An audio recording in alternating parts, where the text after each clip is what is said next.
When a player transfers up from the FCS level, there's a 50-50 chance that player ends up being able to rise to the new level or fall flat. And today, we have a good example of a player who rose. Andrew Armstrong, wide receiver out of Arkansas.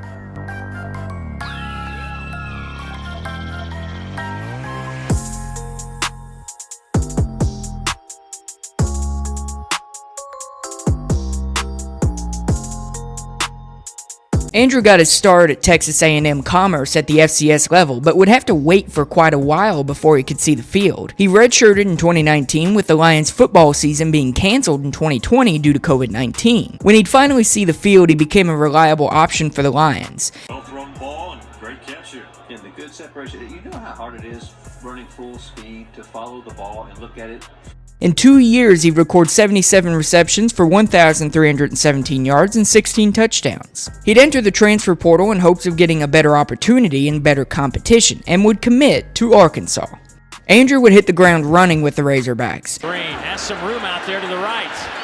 Stops and fires back across the grain. Pass is caught there by Armstrong. Has a first down to the 25. In his 2 years, he recorded 134 receptions for 1,904 yards and 6 touchdowns. While he wasn't able to match his touchdown numbers at the FCS level, he was still selected as first-team All-SEC in 2024 and would declare for the 2025 NFL Draft and receive an invite to the NFL Combine. Scouts love looking at a player's size to determine many factors about him, which is something Andrew has. Sitting at 6'4", he's able to use his height quite well, being a great contested catch weapon on offense, using his size and jumping ability to abuse shorter or less athletic corners. He's shown great hands and has the ability to maneuver his body in different positions to make the catch while tracking the ball. Andrew also has massive yards after the catch potential, showing a certain elusiveness and quickness that allows him to make the defenders miss in the open field, something that's not always seen in players his size. And even though his touchdown production may not show it, which I'll get to later, in the business,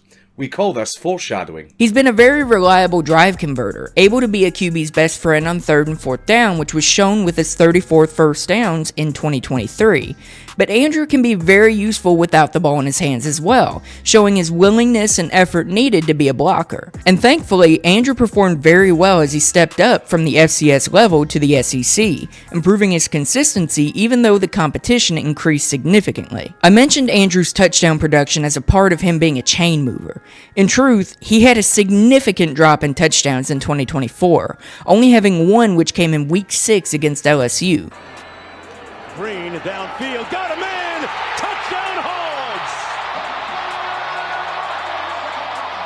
In fact, he only had 6 touchdowns during his time with the SEC, which prompts questions about him being a drive finisher despite his great physical traits. He shows a noticeable lack of crispness and flexibility in his routes, often giving away his cuts before he does them, which leads to limited separation. He doesn't have great lateral ability and shows tightness in his hip movement, which limits his explosiveness further. Andrew also struggles against press coverage, struggling particularly against more athletic corners, which causes his timing to be thrown off. And unfortunately, Andrew shows every bit of his 4.51 40 speed on tape, lacking the necessary explosiveness to threaten the defense downfield.